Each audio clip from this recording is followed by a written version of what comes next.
Dans cet exercice, nous allons voir tout ce qui est calque de réglage. Donc vous ouvrez une photo, vous dupliquez votre arrière-plan en faisant un PUMJ. Nous allons éteindre l'œil de notre arrière-plan et la garder en copie au cas où.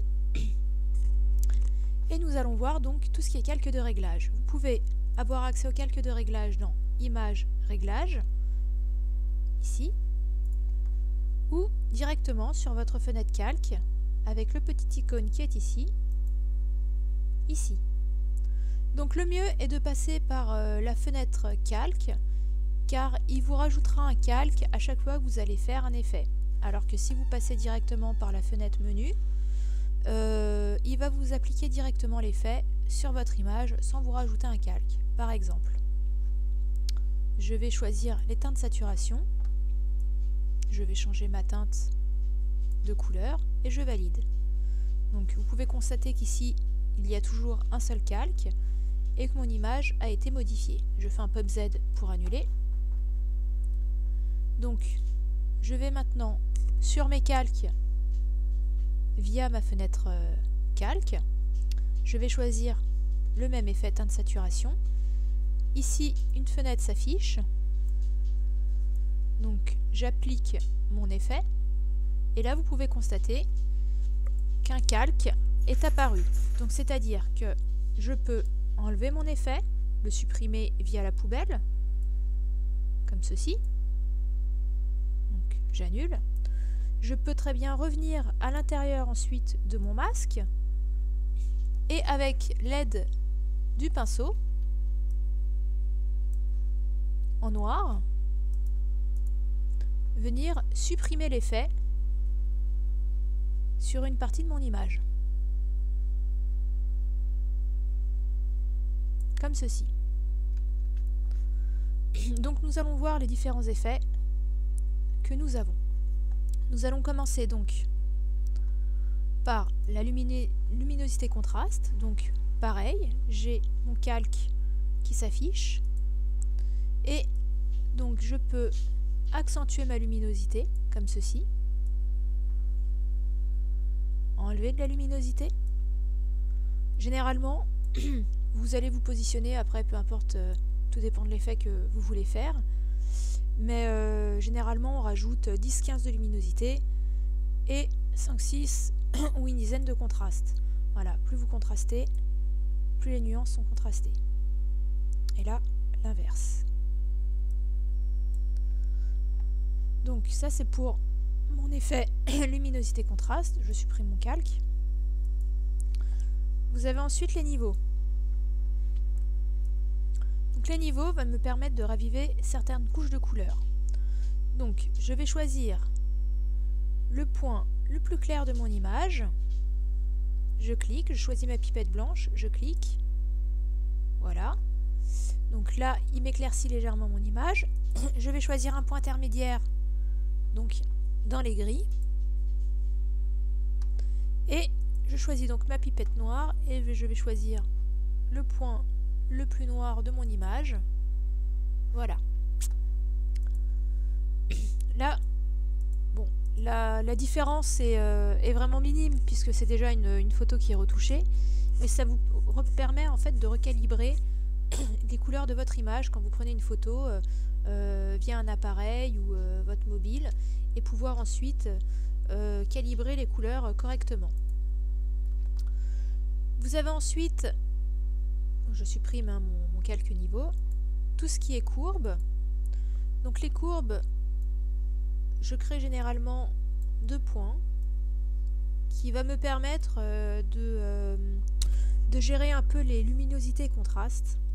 Donc vous voyez, plus je déplace ma courbe, plus mon image est sombre.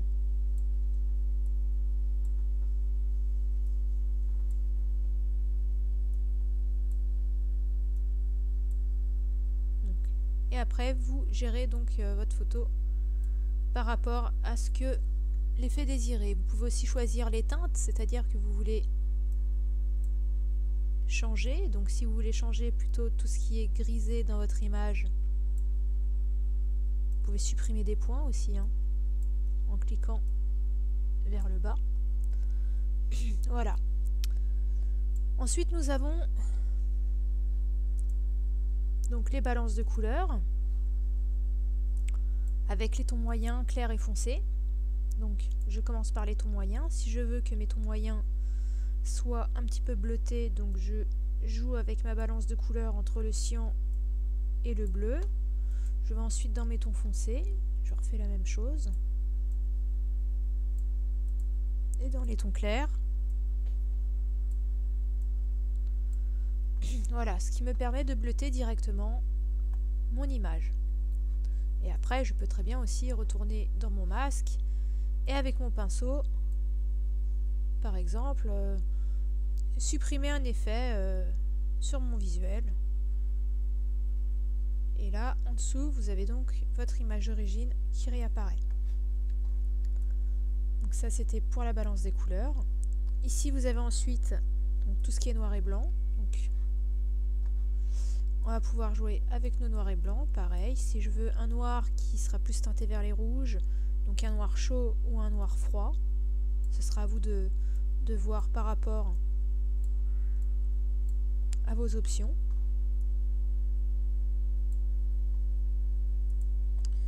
Ensuite, nous avons donc tout ce qui est filtre photo qui va nous rajouter soit un effet sépia ou autre.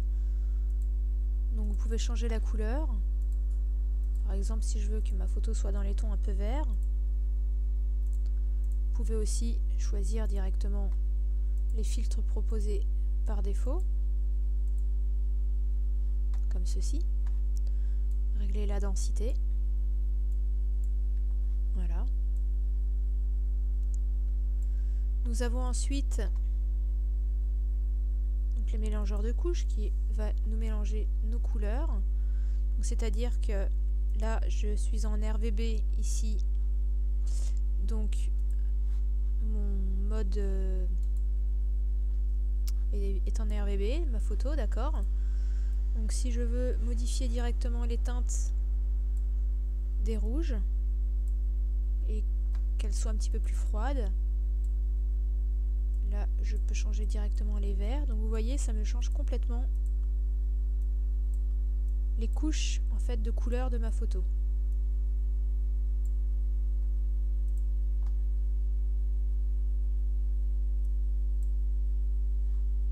Donc là, vous pouvez faire directement une recherche de couleurs.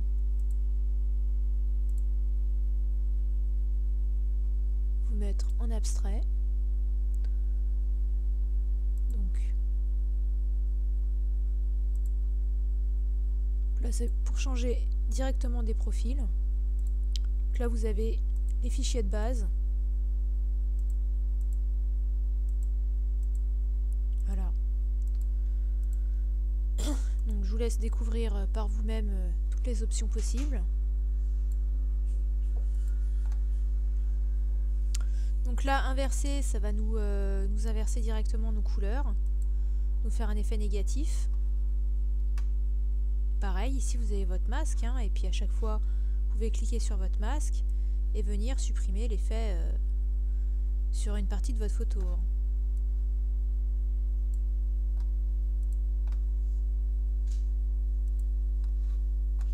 Donc là, ça nous laisse, vous voyez, plus je vais dans les niveaux, plus je suis en fait clean au niveau de mon image, et plus je descends dans les niveaux, plus il me crée il m'enlève des pixels et me crée des masses de couleurs, de pixels surtout.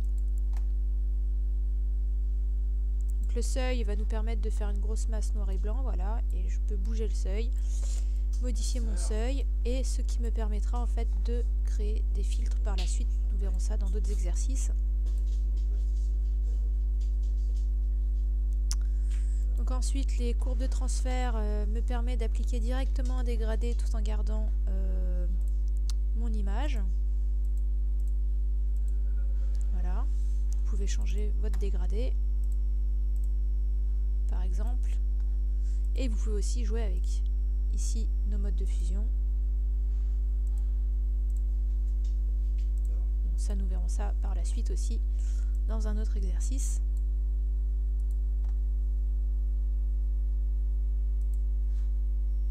les corrections sélectives donc nous permettront de, pareil, modifier toutes nos couches de couleurs.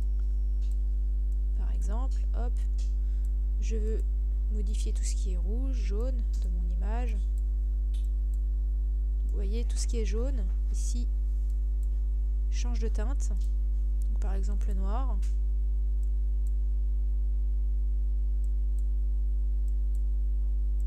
Voilà.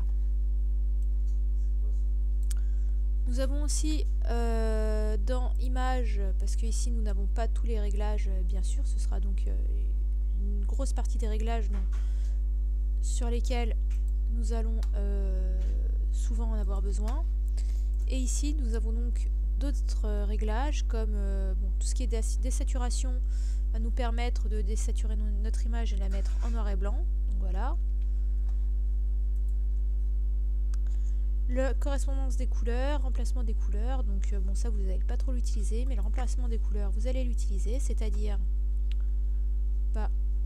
avec ma pipette je vais sélectionner un jaune de mon image, nuance jaune,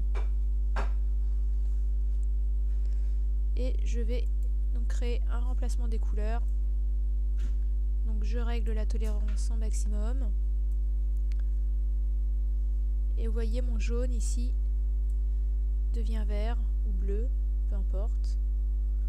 Si je veux étendre ma masse jaune, je clique sur la pipette plus et il va me rajouter donc le reste du jaune, toute la nuance qu'il n'a pas prise. Voilà.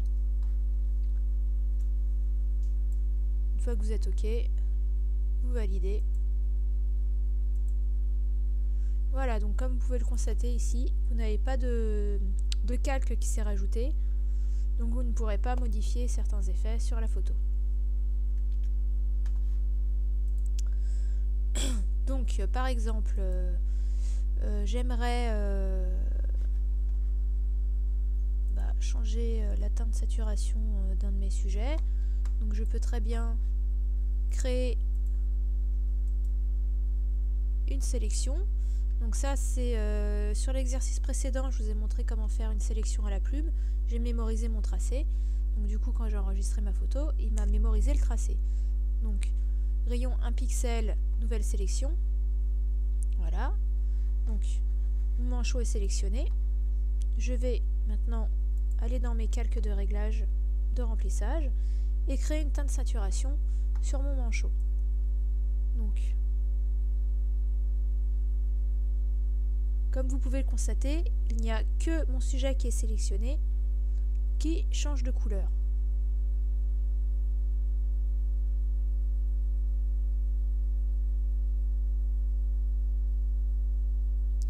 Vous pouvez aussi, par exemple, lui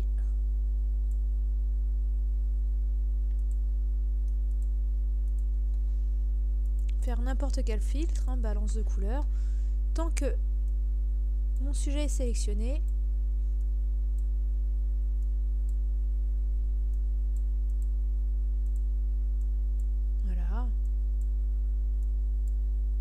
Donc le principe est de déjà sélectionner la partie de l'image que vous voulez modifier, lui appliquer le calque de réglage que vous souhaitez pour lui changer les teintes et les nuances. Et après, je peux aussi très bien retourner dans mon masque avec mon pinceau et par exemple rajouter, comme vous pouvez le constater, étendre ma palette de balance de couleurs en allant modifier directement l'intérieur de mon masque. D'accord? Donc c'est tout pour les calques de réglage.